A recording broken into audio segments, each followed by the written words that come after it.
জায়েজের ঝামেলায় যাবেন না। জায়েজ যদি বাই চান্স আল্লাহর কাছে না হয়, আপনার মৌলভী সাহেব বললো জায়েজ, কিন্তু আল্লাহ যদি বলেন যে আমি তো দিনই, আমার রসুল তো বলেনি যে টাকা দিয়ে ফেতরা আছে, তখন কি হবে আপনার হাসরের মাঠে অবস্থা? সারা জীবনের ফেতরা আপনার বেকার চলে গেল। ফেতরা আপনার সাদকা হলো, আর ফরজ তরক করে আপনি গুনাহগার, কাবিরা গুনাহগার হয়ে মরলেন। কেন আপনি এই রিস্কে থাকবেন কারোর ফতোয়া নিয়ে? সোজা কথা, আমি ইখতিলাফ জানি না, আমি জানি আমার রসুল কি করেছে। আমি কার উম্মত? কার উম্মত আপনি? হ্যাঁ, মুহাম্মদ সাল্লাল্লাহু আলাইহি ওয়াসাল্লামের উম্মত, তাই না? নবীর উম্মত। নবী সাল্লাল্লাহু আলাইহি ওয়াসাল্লাম যদি একটা বছরও টাকা দিতেন, তাহলে নির্দ্বিধায় বলতাম যে এই বছরও টাকা দেবো। নবী সাল্লাল্লাহু আলাইহি ওয়াসাল্লাম দেননি, তো আমার এসব যুক্তিতে মুক্তি খোঁজার দরকার কি? জাহান্নামে যেতে হবে। কেন রিস্ক নিতে যাব আমি? কেন আমি এরকম খাতরাই থাকবো? খবরদার না। সুতরাং কারো কথা না শুনে, যেমন স্পষ্ট হাদিস, খেজুর দিল 1400 বছর আগে মানুষ রুটি খেত, জবের রুটি। আমরা ছোটকালে জবের ছাতু খেয়েছি, এখন তো ওইটাও পান না আপনারা, তাই না?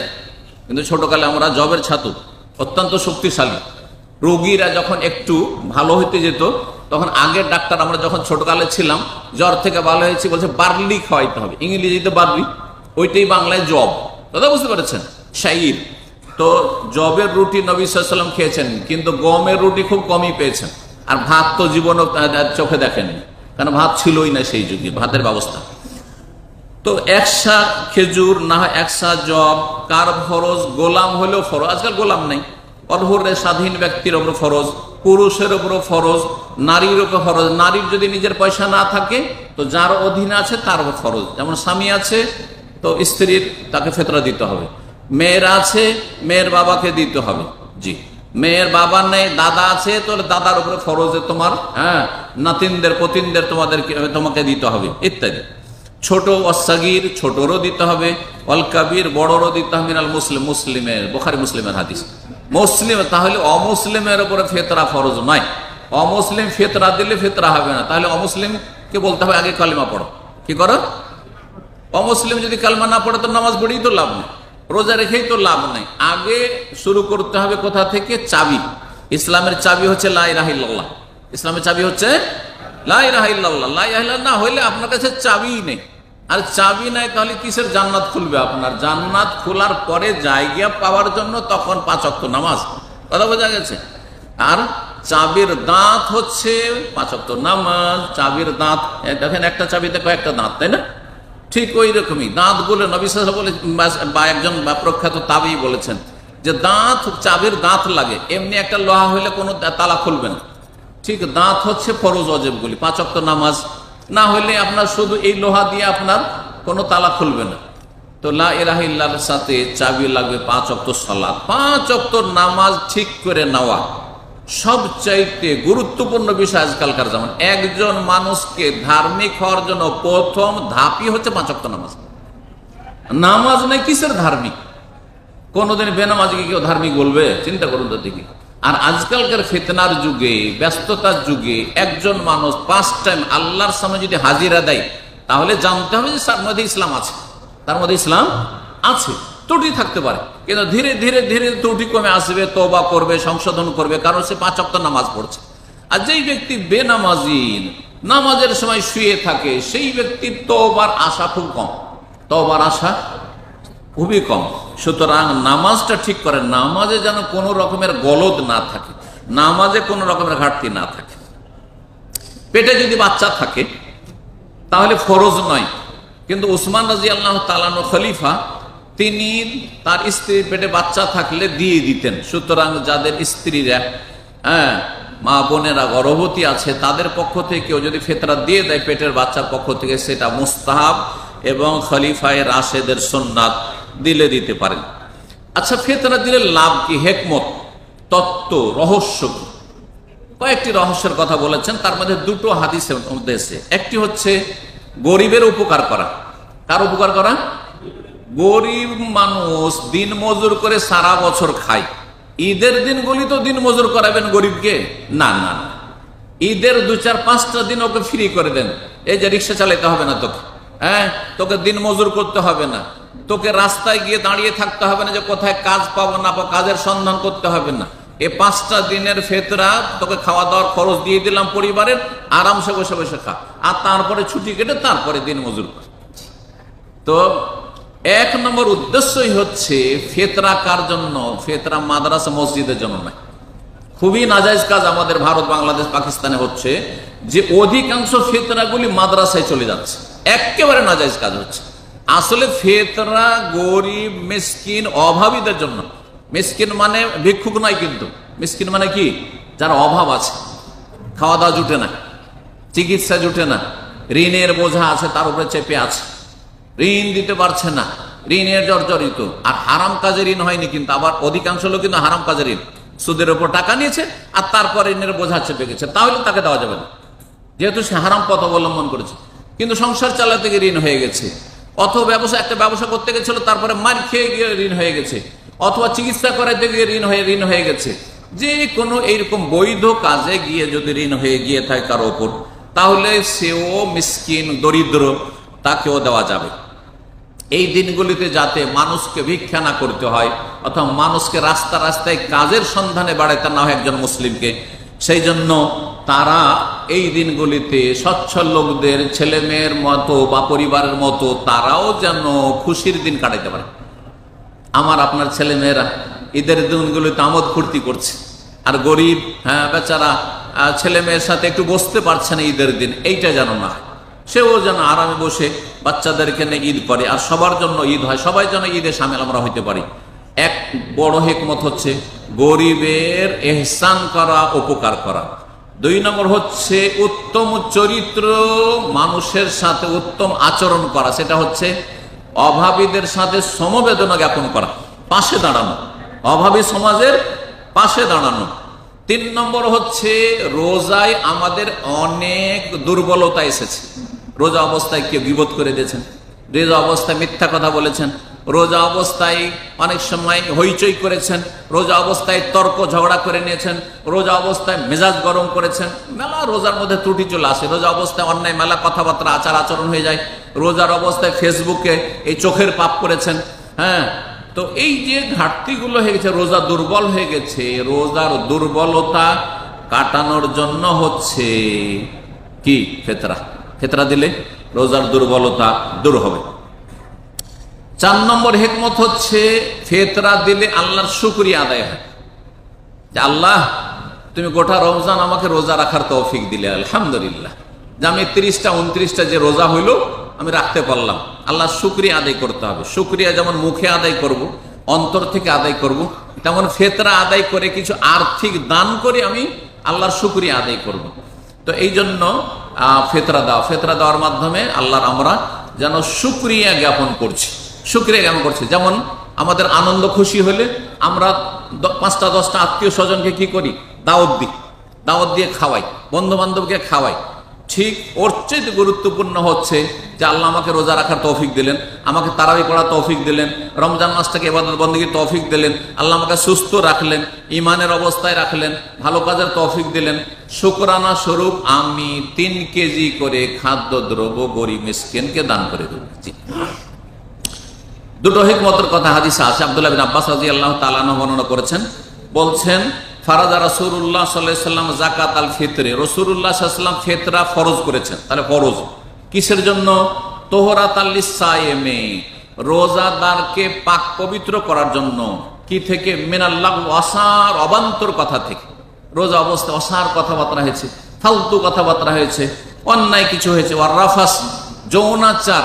রোজা অবস্থায় হয়তো যদি সহবাস করে তাহলে তো কাবিরা গুনাহ, এবং রোজা নষ্ট করেছে, কাফারা দিতে হবে, 60 রোজা রাখতে হবে। কিন্তু এমনিতেই ধরেন রোজা অবস্থায় রাস্তা দিয়ে যাচ্ছেন, আজকাল তো বেহায়া বেপর্দা মহিলার তো অভাব নেই, বাজারে গেলেই বাড়ির বাইরে বেরোলে যেখানে সেখানে চেহারা খোলা মহিলা, সুন্দরী সুন্দরী মহিলা, এবং রোজা অবস্থায় ওইদিকে নজর চলে গেল। এই যে রোজার দুর্বলতা হয়ে গেল, কিছু যৌনাচার হয়ে গেল, চোখের জেনা, হাতের জেনা, পায়ের জেনা, অন্তরের জেনা, কারো দিকে মনটা ঝুঁকে গেল তো অন্তরের জেনা হলো, বিভিন্ন অঙ্গ প্রত্যঙ্গের জেনা হয়। এগুলো থেকে পাক পবিত্র করে। আর দ্বিতীয় তওমাতাল মাসাকিন, এই ফিতরা হচ্ছে গরিব মিসকিনদের ঈদের দিনগুলিতে খাদ্যের ব্যবস্থা করা, গরিব মিসকিনদের জন্য খাদ্যের ব্যবস্থা করা। নবী সাল্লাল্লাহু আলাইহি ওয়াসাল্লাম বলছেন যে এটা আদায় করতে হবে ঈদে যাওয়ার আগে। ফামান আদ্দাহা ক্বাবলা সলাতে ফাহিয়া যাকাতুন মাকবুলা। কেউ যদি ঈদে যাওয়ার আগে ফিতরা দিয়ে দেয়, আর সৌদি আরবে কিন্তু ফজর পরে সময় থাকে না।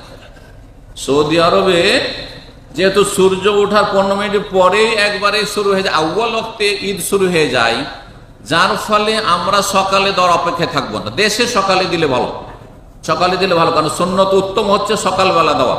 ফজর নামাজ পড়ে ফিতরা দেন, গরিব মিসকিন বাড়িতে পৌঁছা দেন। এই না যে মসজিদে জমা করে দিলাম, আর জমা থাকলেও 2-3 দিন পর বিতরণ হবে। এটাও একটা বেদাতি কাজ, কিন্তু এটাও একটা ভুল কাজ, অন্যায় কাজ, যা অনেকেই করছেন। কিন্তু আমাদের দেশ আচার, এটা ইসলাম নয়, এটা ইসলাম বিরোধী কাজ। ফিতরা যদি গরিবের বাড়ি নাই পৌঁছে, তাহলে গরিব কি খাবে ঈদের দিনগুলিতে? তাহলে ঈদের আগে গরিবের বাড়িতে খাবারগুলি পৌঁছে দিতে, ওই সর্দারের বাড়ি জমা দিলে হবে না, ওই মন্ডলের বাড়ি জমা করলে হবে না। এগুলি ইংরেজ আমলের কুপ্রথা মাত্র, এগুলির ইসলামে কোনো অস্তিত্ব নাই যে সর্দার মন্ডলের কাছে ফিতরা জমা করতে হবে, আর তারপরে আরামসে তারা যখন ইচ্ছা তারা বিতরণ করবে 9-6 করে, আর না হয় করবে না, রেখে দিবে, গোটা বছরের জন্য রেখে দিবে। এসব নাজায়েজ কাজ সব করছেন। আল্লাহ হেদায়েত করুক। বলছিলাম যে ফিতরা ঈদের আগে দিয়ে দিতে হবে। সৌদি আরবে যারা আছেন, বাংলাদেশের অধিকাংশ লোকেরা বাংলাদেশি দিবেন, কারণ সেখানে গরিব বেশি, সেখানে আপনার আত্মীয় স্বজন আছে, সেখানে গ্রামবাসী গরিব অভাবী আছে। এই ক্ষেত্রে আপনি দেশের ঈদের অপেক্ষা করবেন আপনার ঈদের আগে, যেহেতু সকাল 3 ঘন্টা আগে হয়ে যাচ্ছে ওদের, তাই না? তাহলে ঈদের রাতে আপনি বলে রাখেন যে আমার ফিতরাটা এখনই রাত্রে দিয়ে দাও, না হয় সকালে সকালে দিয়ে দাও। তাহলে ওদের ফজর পরে যদি দিয়ে দেয়, তো তারপরে আপনার ঈদ হবে। আপনার ঈদ ধরেন এখানে হবে ধরেন 6টার দিকে বা 5:30টার দিকে, 6টা ধরেন 6টার দিকে ঈদ হবে, তখন ওখানে 9টা হয়ে গেছে। আপনি সকাল 7টাতে ওখানে দিয়ে দিতে বলেন, ফজর পরে সকাল 7টাতে ফিতরা দিয়ে দিতে বলেন, অথবা তার আগের দিন দিয়ে দিতে বলেন। সহিহ বুখারীতে একটি হাদিস রয়েছে যে সাহাবীর 1-2 দিন আগে দিতেন। সুতরাং আজকে 28 রমজান, 29 রমজান, এই 28 আজ কালের মধ্যে পরশুর মধ্যে কেউ যদি দিয়ে দেয় তাহলে জায়েজ। এই ক্ষেত্রে কিছু ওলামারা কড়াকড়ি করেছেন, 30 রমজান হলে 29-30 দুদিনের যেহেতু প্রমাণ আছে, আর যদি 29 রমজান হয় তাহলে 28-29। এই জন্য আজকে না, আজকে সন্ধ্যাবেলার পরেই দিলেই চলবে। আজকে রাত থেকে শুরু করে আপনি যে কোনো সময় দেশে অর্ডার করে দেন, গরিবের বাড়িতে আপনি ফিতরা 3 কিলো করে মাথা প্রতি আপনার অধীনে যতগুলি লোক আছে তাদের ফিতরা দিয়ে দেন। ওমান আদ্দাহ বাদাস সালাহ, যদি এই ফিতরাটি ঈদের আগে দেন, ফাহিয়া যাকাতুল মাকবুলা, সেটা আল্লাহর কাছে যাকাতুল ফিতর হিসাবে কবুল হবে। ওমান আদ্দাহ বাদাস সালাহ, আর কেউ যদি ঈদের পরে আদায় করে, ফাহিয়া সাদাকাতু মিনাস সাদাকা, তাহলে সেটা সাধারণ সাদকাই দানে পরিণত হবে, সেটা দিয়ে ফিতরা আদায় হবে না। আবু দাউদের হাদিস, তিরমিজির হাদিস। ফিতরা সম্পর্কে বললাম, হাদিসটিতে চলে এসছে আনুষঙ্গিক, কিন্তু আবার সেই পয়েন্টটি স্পষ্ট করে, সেটা হচ্ছে কি দিয়ে ফিতরা দিতে হবে? কিসের? মানুষের খাবার না পশুর খাবার?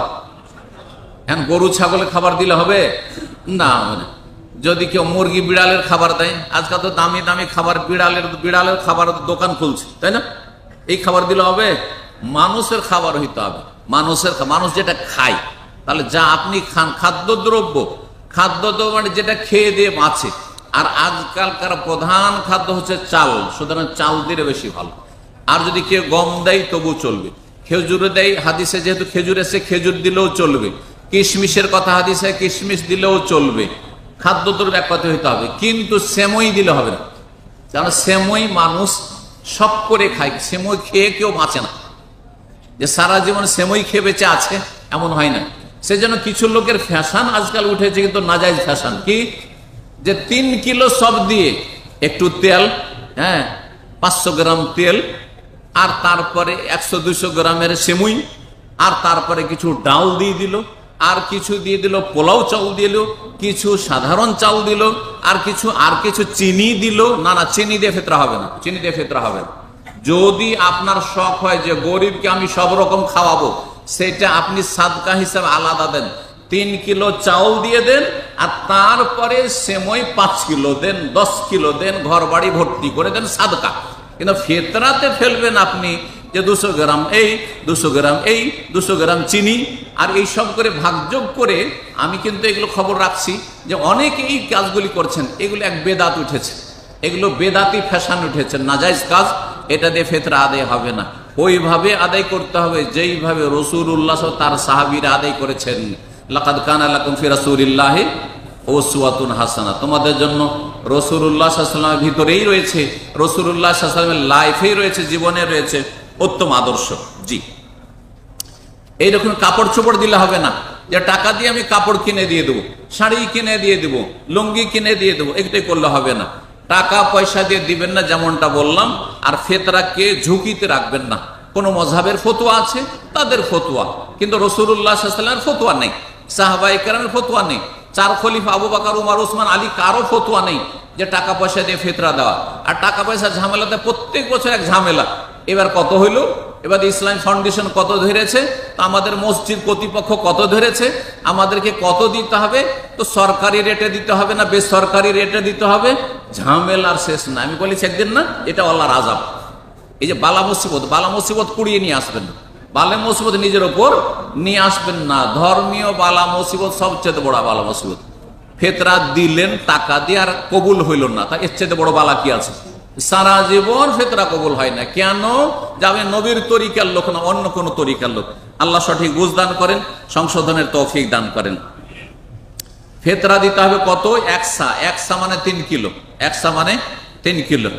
এই মদিনার সা কাঠা নিয়ে গেছে, মেপে দেখাচ্ছে আমাদের ভাইরা, অনেকে ওলামারা, যে দেখা যাচ্ছে 3 কিলো। এটা সতর্কতা। 2.5 কিলো কেউ কেউ বলছে, কিন্তু আপনি 3 কিলো দিবেন আর আপনি সন্দেহ মুক্ত হয়ে যাবেন। আর ফিতরা সম্পর্কে যেমনটা বললাম যে ফিতরা আদায় 1-2 দিন আগে করতে পারবেন, আর যদি ঈদের দিন সকালবেলা ভোরে ভোরে করেন তো সবচাইতে ভালো, আর ঈদের পরে করলে সেটা ফিতরা আদায় হবে না। আর ফিতরা দেওয়ার ক্ষেত্রে যেখানে মানুষ বাস করে সেখানে যদি গরিব পায় তো সেখানে দেওয়া ভালো, কিন্তু সাধারণত দেখা যায় যে এখানকার চাইতে বেশি আমাদের আত্মীয় স্বজন বেশি গরিব রয়েছে, সুতরাং দেশে যদি ফিতরা, কিন্তু ফিতরা এই বাহানাতে যেন থেকে না যায়, ফিতরা এখানেও দিলেন না আর ওখানেও দিলেন না, এমনটা যেন না হয়। আল্লাহ রাব্বুল আলামিন যেন কবুল করেন, তৌফিক দান করেন, এবং এই ফিতরা হকদার গরিব মিসকিন পর্যন্ত পৌঁছে দেওয়ার তৌফিক দান করেন। আল্লাহ যেন কবুল করেন, ফরজ নফল কবুল করেন, আল্লাহ আমাদের দোয়াগুলি কবুল করেন। আল্লাহ রাব্বুল বালা মুসিবত থেকে আল্লাহ হেফাজতে রাখেন। আমাদের মাঝে যারা অসুস্থ রয়েছে তাদেরকে আল্লাহ রাব্বুল আলামিন শিফা দান করেন। যারা আমাদের মধ্যে বিপদগ্রস্ত রয়েছে আল্লাহ বিপদ মুক্ত করেন। যারা ঋণগ্রস্ত রয়েছে ঋণ মুক্ত করেন। যারা বেরোজগার হয়ে রয়েছেন কাজ কামের ব্যবস্থা নেই আল্লাহ ভালো রুজির ব্যবস্থা করে দেন। আল্লাহ আমাদের সকলের রুজিতে যেন বরকত দান করেন। শরীর স্বাস্থ্য আল্লাহ যেন ভালো রাখেন, মানসিক শারীরিক সব দিক থেকে আল্লাহ ভালো রাখেন। আল্লাহ যেন আমাদেরকে হায়াতে তাইয়্যিবা নেক জীবন আল্লাহ দান করেন। আল্লাহ রাব্বুল আলামিন আমাদেরকে নেক ছেলে মেয়ে দান করেন, নেক স্ত্রী দান করেন, দুনিয়া আখিরাত আল্লাহ কল্যাণ দান করেন, জাহান্নামের আযাব থেকে রক্ষা করেন, জান্নাতুল ফিরদৌস দান করেন। ওয়া সাল্লাল্লাহু ওয়া সাল্লাম আলা নবিয়িনা মুহাম্মদ ওয়া আলা আলিহি ওয়া সাহবিহি আজমাইন।